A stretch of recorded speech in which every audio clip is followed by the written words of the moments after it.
আগুন, পানি, মাটি, বাতাস এই চারটি বস্তুর সমন্বয়ে পৃথিবীর সৃষ্টি হয়। যারা এই চারটি বস্তুকে কন্ট্রোল করতে পারে তারাই হয়ে ওঠে সর্বময় ক্ষমতার অধিকারী। এই মুভির কাহিনী পৃথিবীর এমন চারটি আলাদা জাতির মানুষকে নিয়ে, যারা কিনা বাতাস, পানি, মাটি এবং আগুনকে কন্ট্রোল করার ক্ষমতা রাখত। আজ থেকে ১০০ বছর আগেও এই চার জাতির মানুষের মধ্যে সম্পর্ক ছিল পরিবারের মতো। প্রত্যেক জাতির মধ্যেই এমন কিছু মানুষের জন্ম হতো যারা কিনা ওই বস্তুগুলোকে কন্ট্রোল করে নিজেদের প্রয়োজনে ব্যবহার করতে পারত। যেমন পানি জাতির মধ্যে এমন কিছু স্পেশাল মানুষ ছিল যারা পানিকে সম্পূর্ণরূপে কন্ট্রোল করতে পারত। তেমনি আগুন জাতির মধ্যেও এরকম অনেক স্পেশাল মানুষ ছিল যারা আগুনকে কন্ট্রোল করতে পারত। ঠিক তেমনি বাতাস এবং ভূমি জাতির মধ্যেও এরকম অনেক মানুষ ছিল যাদেরকে বেন্ডার নামে ডাকা হতো। এই সকল পাওয়ারফুল বেন্ডাররা যাতে পৃথিবীতে ধ্বংসযজ্ঞ চালাতে না পারে, এজন্য এই বেন্ডারদের মধ্যেই ঈশ্বরের অবতারের জন্ম হয়। ঈশ্বরের অবতার অন্যান্য সাধারণ বেন্ডারদের থেকে সম্পূর্ণ আলাদা ছিল। যেখানে অন্যান্য বেন্ডাররা নিজের জাতির বাইরে অন্য কোনো কিছুকে কন্ট্রোল করতে পারত না, সেখানে ঈশ্বরের অবতার একসাথে আগুন, পানি, মাটি এবং বাতাস সব কিছুকেই কন্ট্রোল করতে পারত। এমনকি স্বর্গীয় আত্মাদের সাথেও যোগাযোগ স্থাপন করতে পারত। স্বর্গীয় আত্মারা সবসময়ই তাকে পৃথিবীতে শান্তি শৃঙ্খলা বজায় রাখার বিষয়ে সুপরামর্শ দিত। কিন্তু আজ থেকে প্রায় ১০০ বছর আগে হঠাৎ করে ঈশ্বরের অবতার হয়ে জন্ম নেওয়া ওই বাচ্চাটি কোথায় যেন গায়েব হয়ে যায়। এই সুযোগে আগুন জাতি বাকি ৩ জাতির উপর আক্রমণ করে তাদের উপর অন্যায়ভাবে রাজত্ব করা শুরু করে। দীর্ঘ ১০০ বছর পর কোনো এক বরফের রাজ্যে সোকা এবং কাটারা নামের ২ ভাই বোনকে দেখা যায়, যারা কিনা বরফের মধ্যে খাবারের খোঁজে বের হয়েছে। কাটারা জন্মগতভাবেই একজন বেন্ডার, তার মধ্যে পানি কন্ট্রোল করার ক্ষমতা আছে, কিন্তু পর্যাপ্ত ট্রেনিং না থাকার কারণে সে সঠিকভাবে পানি কন্ট্রোল করতে পারে না। বরফের মধ্যে খাবার খুঁজতে খুঁজতে তারা হঠাৎ করেই বরফের নিচে আলোর মতো কিছু একটা দেখতে পায়। তারা কৌতূহলবশত বরফের আস্তরণটি ভেঙে ফেলে, আর সাথে সাথেই সেখান থেকে অনেক বড় গোলাকার একটি বরফের গোলক ওপরে উঠে আসে। তারা ওই বরফের গোলকটিতে আঘাত করার সাথে সাথেই সেখান থেকে আকাশের দিকে অনেক শক্তিশালী আলো বের হতে থাকে। অন্যদিকে দেখা যায় কিছুটা দূরে সমুদ্রপথে জাহাজে চড়ে আগুন জাতির একদল সৈন্য কোথাও যাচ্ছিল। তারা লক্ষ্য করে অনেক দূরে বরফের মধ্যে থেকে অনেক শক্তিশালী একটি আলো মাটি থেকে আকাশের দিকে উঠে যাচ্ছে। এদিকে সোকা আর কাটারা ওই বরফের গোলকটির কাছে গেলে দেখতে পায় সেখানে ১০-১২ বছরের একটি বাচ্চা ছেলে অজ্ঞান হয়ে পড়ে আছে, আর তার পাশেই বিশাল আয়তনের একটি অদ্ভুত জানোয়ার পড়ে আছে। বাচ্চাটিকে দেখে ২ ভাই বোনের অনেক মায়া হয়। তারা বাচ্চাটিকে তাদের আস্তানায় নিয়ে আসে। বাচ্চাটির জ্ঞান ফিরে আসলে কাটারা তাকে জিজ্ঞেস করে, তোমার বাড়ি কোথায়? তুমি এখানে কিভাবে এসেছ?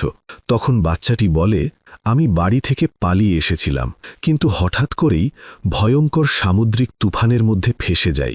সৌভাগ্যক্রমে আমি এখন জীবিত আছি। আমাকে বাঁচানোর জন্যে অসংখ্য ধন্যবাদ। আমি বাড়ি থেকে পালিয়েছি অনেক দিন হয়ে গেল। আমার উচিত এখনই বাড়ি ফিরে যাওয়া। এতক্ষণে সবাই নিশ্চয়ই অনেক টেনশন করছে। কিন্তু বাচ্চাটি এখান থেকে ফিরে যাওয়ার আগেই তাদের আস্তানায় আগুন জাতির রাজকুমার জুকো চলে আসে। আসলে কিছুক্ষণ আগেই জুকো তার জাহাজ থেকে ওই অদ্ভুত শক্তিশালী আলোটিকে আকাশের দিকে যেতে দেখেছিল, আর এই ঘটনা পর্যবেক্ষণ করার জন্যেই জুকো এখানে চলে আসে। রাজকুমারের লোকজন চারদিকে তল্লাশি চালিয়ে ওই বাচ্চাটিকে খুঁজে পায়। বাচ্চাটির মাথায় একটি অদ্ভুত ধরনের ট্যাটু করা ছিল। এই অদ্ভুত ট্যাটু দেখেই রাজকুমার বুঝে যায় যে এই বাচ্চাটি এই এলাকার কেউ না, সে নিশ্চয়ই অন্য কোনো এলাকা থেকে এসেছে। রাজকুমার বাচ্চাটির নাম ঠিকানা জানতে চায়, কিন্তু ওই বাচ্চাটি রাজকুমারকে তার নাম ঠিকানা জানাতে অস্বীকৃতি জানালে রাজকুমার তাকে বন্দী করে তাদের জাহাজে নিয়ে যেতে চায় এবং বাচ্চাটিকে হুমকি দিয়ে বলে, তুমি যদি স্বেচ্ছায় আমাদের সাথে না যাও তাহলে আমার লোকজন এই এলাকার প্রত্যেকটি মানুষকে জ্বালিয়ে পুড়িয়ে ছারখার করে দেবে। পরিস্থিতি সামলানোর জন্যে বাধ্য হয়ে বাচ্চাটি রাজকুমারের সাথে তাদের জাহাজে যেতে রাজি হয়। জাহাজে আসার পর রাজকুমার আর তার চাচা মিলে বাচ্চাটির বিভিন্ন ধরনের পরীক্ষা নিতে থাকে। তার সামনে আগুন, পানি আর পাথর রাখা হয় এবং আশ্চর্যজনকভাবে এক এক করে সবগুলো বস্তুই নড়াচড়া করতে থাকে। এটা দেখে রাজকুমার আর তার চাচা বুঝে যায় যে এই বাচ্চা ছেলেটি মূলত ঈশ্বরের অবতার, যাকে তারা গত 100 বছর ধরে খুঁজছিল, যার কাছে আগুন, পানি, মাটি, বাতাস এই সবগুলো পদার্থকেই কন্ট্রোল করার ক্ষমতা আছে। এদিকে সোকা আর কাটারা খুঁজে পায় যে বাচ্চাটির সাথে থাকা ওই অদ্ভুত জানোয়ারটি কোনো সাধারণ পশু ছিল না, তার আকাশে ওড়ার মতো অদ্ভুত ক্ষমতা ছিল। এরই মধ্যে সোকা এবং কাটারার দাদি পুরনো দিনের নথিপত্র খুঁজে বের করে ফেলেন যে এই বাচ্চাটিই হলো সত্যিকারের ঈশ্বরের অবতার। আগুন জাতির লোকজন গত 100 বছর যাবৎ তাকে মারার জন্যে হন্যে হয়ে খুঁজছে। এই কথা শোনার পর সোকা এবং কাটারা সিদ্ধান্ত নেয় তারা ঈশ্বরের অবতারকে সাহায্য করবে। এদিকে রাজকুমার আর তার চাচা যখন কনফার্ম হয়ে যায় এই বাচ্চাটিই মূলত ঈশ্বরের অবতার, তারা বাচ্চাটিকে বন্দী করার চেষ্টা করে।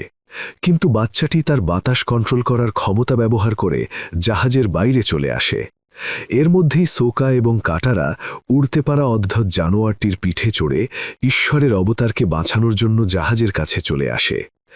ঈশ্বরের অবতার বাচ্চাটি বরফের পাহাড়ের উপরে সোকা আর কাটারাকে দেখতে পেয়ে তাদের কাছে আসে। সে তাদেরকে বলে, খুব শীঘ্রই আমাকে বাড়ি যেতে হবে। আমার মনে হয় আগুন জাতির লোকজন অনেক বড় কোনো ষড়যন্ত্র করছে।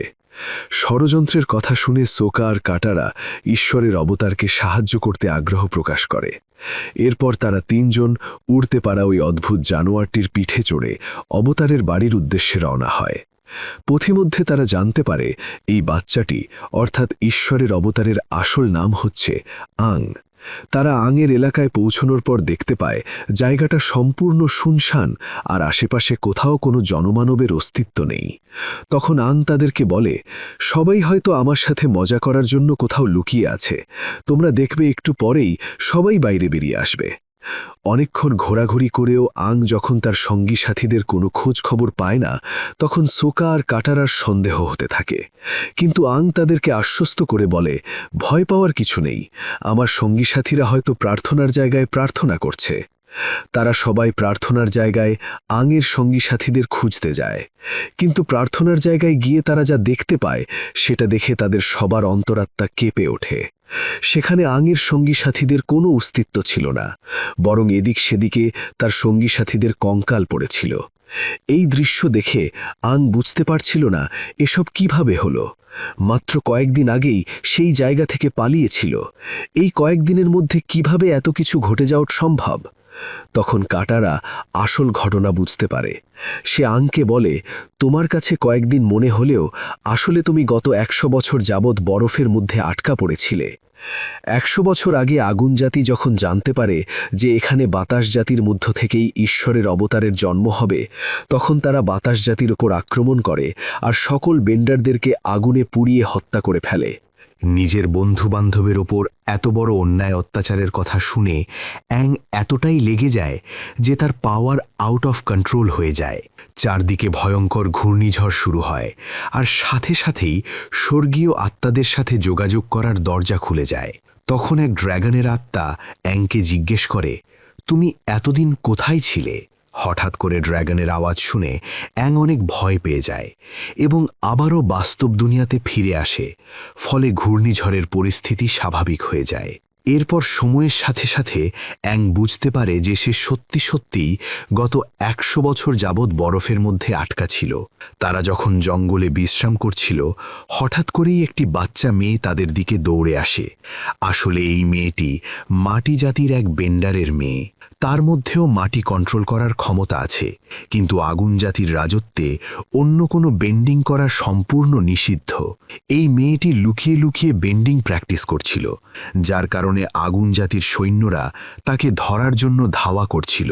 কাটারা ওই মেয়েটিকে বাঁচানোর জন্য পানি দিয়ে সৈন্যদের উপর আক্রমণ করে, কিন্তু পর্যাপ্ত ট্রেনিং না থাকার কারণে ভুল করে তার ভাই সোকাকেই বন্দী করে ফেলে।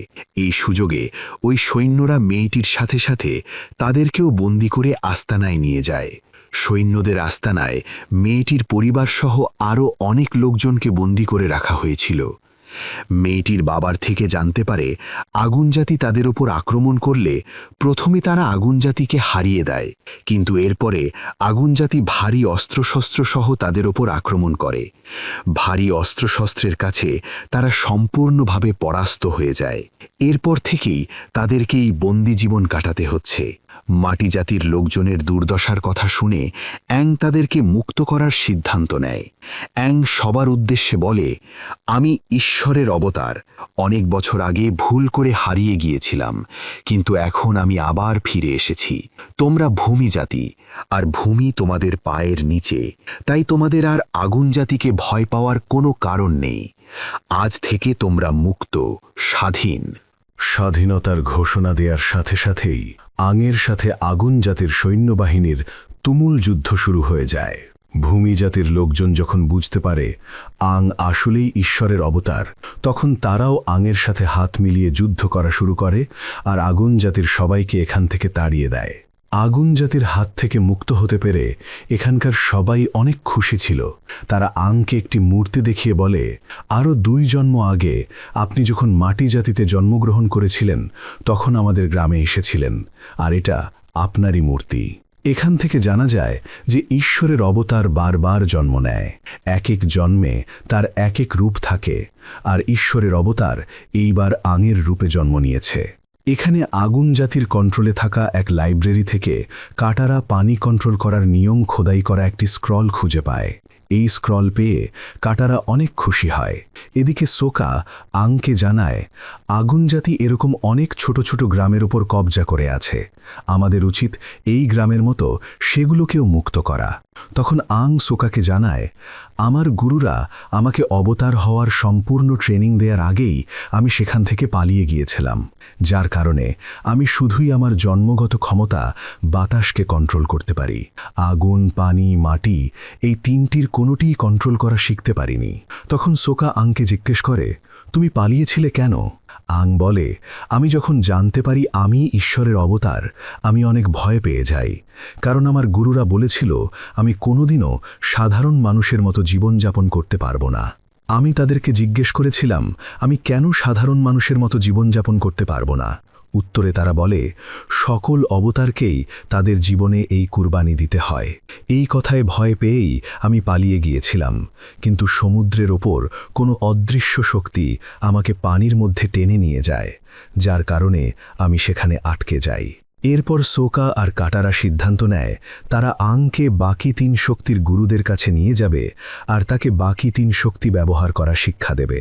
তখন আং বলে, আমি পানির শক্তি কন্ট্রোল করা শিখতে চাই, কারণ বাতাসের পরেই পানির সিরিয়াল। এরপর তারা পৃথিবীর উত্তর প্রান্তে থাকা পানি জাতির এলাকায় যাওয়ার জন্য রওনা হয়।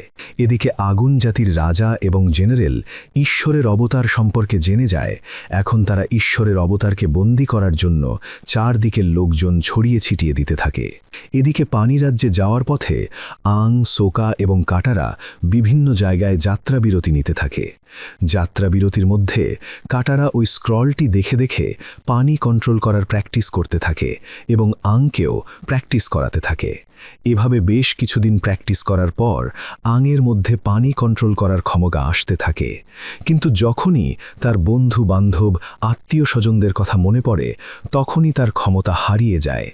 এই বিষয়টা নিয়ে আং মনে মনে অনেক টেনশনে ছিল। সে কিছুতেই বুঝতে পারছিল না কিভাবে তার এই সমস্যার সমাধান করা যায়। আং এই সমস্যার সমাধানের জন্য স্বর্গীয় আত্মাদের সাথে যোগাযোগ করার সিদ্ধান্ত নেয়। স্বর্গীয় আত্মাদের সাথে যোগাযোগ করার জন্য কোনো পবিত্র স্থানে গিয়ে একাগ্র চিত্তে ধ্যান করতে হয়। এই জঙ্গলের পাশেই একটি বায়ু মন্দির ছিল। অ্যাং ওই মন্দিরে গিয়ে ধ্যান করার সিদ্ধান্ত নেয়, কিন্তু ওই মন্দিরে গিয়ে লক্ষ্য করে মন্দিরটি সম্পূর্ণভাবে ধ্বংস হয়ে গেছে। তখনই সেখানে একজন বয়স্ক লোক আসে। সে অ্যাংকে বলে, এখনও এই মন্দিরের মধ্যে একটি সুরক্ষিত জায়গা আছে, যেটা সম্পূর্ণ নিরাপদ। এরপর ওই লোকটি অ্যাংকে মন্দিরের ভেতরে ওই জায়গায় নিয়ে যায়। সেখানে অ্যাংয়ের জন্ম জন্মান্তরের সকল মূর্তিগুলো ছিল, অর্থাৎ আজ পর্যন্ত অ্যাং যতবার যত অবতারে জন্ম নিয়েছিল সকল অবতারের মূর্তি এখানে সাজানো ছিল। হঠাৎ করেই আগুন জাতির অনেকগুলো সৈন্য অ্যাংকে চারদিক থেকে ঘিরে ফেলে। আসলে ওই বয়স্ক লোকটি আগুন সেনাদের সাথে হাত মিলিয়ে অ্যাংকে ধোঁকা দিয়ে এখানে নিয়ে এসেছিল, যাতে তাকে বন্দী করা যায়। আগেরবার অ্যাং আগুন রাজ্যের রাজকুমারের হাতে ধরা পড়লেও এইবার অ্যাংকে রাজকুমার বন্দী করেনি, বরং রাজকুমারের প্রতিপক্ষ আগুন রাজ্যের কমান্ডার বন্দী করে। আসলে আগুন রাজ্যের রাজকুমারকে রাজ্য থেকে বিতাড়িত করে দেওয়া হয়েছে, আর তাকে বলা হয়েছে সে যদি ঈশ্বরের অবতারকে বন্দী করে নিয়ে যেতে পারে তাহলেই তাকে রাজ্যে ঢুকতে দেওয়া হবে। আর কমান্ডার কোনো মতেই চায় না যাতে রাজকুমার আবার রাজ্যে ফিরে যাক, তাই সে রাজকুমারের আগেই অবতারকে বন্দী করে রাজ্যে নিয়ে যেতে চায়। কিন্তু দুর্ভাগ্যবশত ঈশ্বরের অবতারকে আগুন রাজ্যে ফিরিয়ে নেওয়ার আগেই মুখোশ পরা এক কমান্ডো অবতারকে মুক্ত করে নিয়ে যেতে থাকে। কিন্তু আগুন রাজ্যের সৈন্যদের থেকে পালিয়ে যাওয়া মোটেও সহজ কাজ ছিল না। যদিও অ্যাং এখান থেকে পালিয়ে যাওয়ার সুযোগ পায়, কিন্তু সে লক্ষ্য করে যে লোকটি তাকে এখানে মুক্ত করতে এসেছে সে অনেকগুলো সৈন্যের মাঝে আটকে গেছে। তাই অ্যাং বাধ্য হয়ে আবার ওই লোকটির কাছে ফিরে যায় আর তাকে সাথে নিয়ে এখান থেকে পালিয়ে যায়। এখানে ওই লোকটি যুদ্ধ করতে করতে অজ্ঞান হয়ে গিয়েছিল, আর অ্যাং যখন ওই লোকটির চেহারা থেকে মুখোশটি সরায় সে দেখে এটি আর অন্য কেউ না, ওই আগুন রাজ্যের রাজকুমার জুকো। সে অ্যাংকে এই জন্য বাঁচাতে চেয়েছিল কারণ সে নিজেই অ্যাংকে আগুন রাজ্যে নিয়ে যেতে চায় আর নিজের হারানো গৌরব ফিরে পেতে চায়। পরিস্থিতি কিছুটা স্বাভাবিক হলে আং রাজকুমারকে একটি সুরক্ষিত জায়গায় রেখে সোকা আর কাটারার কাছে ফিরে যায়। অন্যদিকে দেখা যায় কমান্ডার বুঝে যায় আংকে যে কমান্ডো ছাড়িয়ে নিয়েছে সে আর অন্য কেউ না, বরং রাজকুমার জুকোই ছিল। তাই রাজকুমারকে তার রাস্তা থেকে চিরতরে সরিয়ে দেওয়ার জন্য রাজকুমারের জাহাজে বিস্ফোরণ ঘটায়। যদিও রাজকুমার এই বিস্ফোরণের হাত থেকে বেঁচে যায়, কিন্তু কমান্ডার ভেবে নেয় রাজকুমার মারা গেছে। অন্যদিকে আং, সোকা আর কাটারা পানি জাতির এলাকায় পৌঁছে যায়। আং তাদেরকে তার বাতাস কন্ট্রোল করার ক্ষমতা দেখালে তারাও শিওর হয়ে যায় যে এটাই ঈশ্বরের অবতার। তারা আংকে পানি কন্ট্রোল করা শেখাতে রাজি হয়। খুব শীঘ্রই আং পানি কন্ট্রোল করা শিখে ফেলে। এর মধ্যেই একদিন আগুন রাজ্যের সৈন্যবাহিনীরা এই পানি রাজ্যে আক্রমণ করার জন্য চলে আসে। আসলে আগুন রাজ্যের কমান্ডার গোপন সূত্রে জেনে যায় যে আং এখন এই পানি রাজ্যে অবস্থান করছে। তারাও অনেক দিন ধরেই প্ল্যান করছিল এই পানি রাজ্যে আক্রমণ করবে, আর এক ঢিলে দুই পাখি মারার জন্য এই সুযোগেই পানি রাজ্যে আক্রমণ করে দেয়। আং পানি রাজ্যের রানীর কাছে জিজ্ঞেস করে এখানে কি ধ্যান করার মতো কোনো পবিত্র জায়গা আছে যাতে আমি ড্র্যাগনের আত্মার সাথে কথা বলে আগুন রাজ্যের সৈন্যবাহিনীকে হারানোর কোনো উপায় বের করতে পারি। এরপর পানি রাজ্যের রানী আংকে ধ্যান করার জন্য একটি পবিত্র জায়গায় নিয়ে যায়। এখানে কাটারা আংকে পাহারা দিতে থাকে, কিন্তু হঠাৎ করেই সেখানে আগুন রাজ্যের রাজকুমার জুকো চলে আসে। সে আংকে তার সাথে নিয়ে যেতে চায়, কিন্তু কাটারা তাকে বাধা দেয়। তাই রাজকুমার কাটারার উপর আগুন দিয়ে আক্রমণ করে। কাটারা একজন ওয়াটারবেন্ডার হওয়ার কারণে সে রাজকুমারের বেশ কয়েকটা আক্রমণ প্রতিহত করে, কিন্তু সে রাজকুমারের সামনে বেশিক্ষণ টিকতে পারে না আর এক পর্যায়ে অজ্ঞান হয়ে যায়। রাজকুমার সেখান থেকে আংকে নিয়ে যায়। আং এখনও ধ্যানের মধ্যে ছিল, যার কারণে বাইরে কি চলছিল সেটা সম্পর্কে তার কোনো ধারণাই ছিল না। আং ধ্যানের মধ্যে মহান ড্র্যাগনের আত্মার সাথে কথা বলে। সে ড্র্যাগনের আত্মাকে জিজ্ঞেস করে আমি কিভাবে আগুন সৈন্যবাহিনীকে হারাতে পারবো। তখন ড্র্যাগনের আত্মা বলে তুমি এখনও তোমার পরিবার পরিজন হারানোর শোক কাটিয়ে উঠতে পারোনি। তোমার মধ্যে এখনও প্রতিশোধের নেশা আছে, কিন্তু কোনো অবতারের মধ্যে কোনো ধরনের প্রতিশোধের নেশা থাকতে পারে না। তোমাকে অবশ্যই সবকিছু পেছনে ছুঁড়ে ফেলে দিতে হবে। তুমি পানির শক্তি ব্যবহার করো আর তাদেরকে দেখিয়ে দাও পানির শক্তির ক্ষমতা কি। এরপর আং সজ্ঞানে ফিরে আসে। আংয়ের সামনে তখন রাজকুমার জুকো দাঁড়িয়েছিল। সে আংকে বন্দী করে তার সাথে নিয়ে যেতে চায়। একবার আংয়ের জীবন বাঁচানোর জন্য সে রাজকুমারের প্রতি চিরকৃতজ্ঞ, কিন্তু সে কোনোভাবেই তার নীতি আদর্শকে বিসর্জন দিতে পারে না। ফলাফলস্বরূপ দুজনের মধ্যে যুদ্ধ শুরু হয়ে যায়। রাজকুমার আংকে বন্দী করার আগেই সেখানে কাটারা পৌঁছে যায়। সে রাজকুমারকে সম্পূর্ণ বরফের মধ্যে বন্দী করে আংকে বাঁচায়।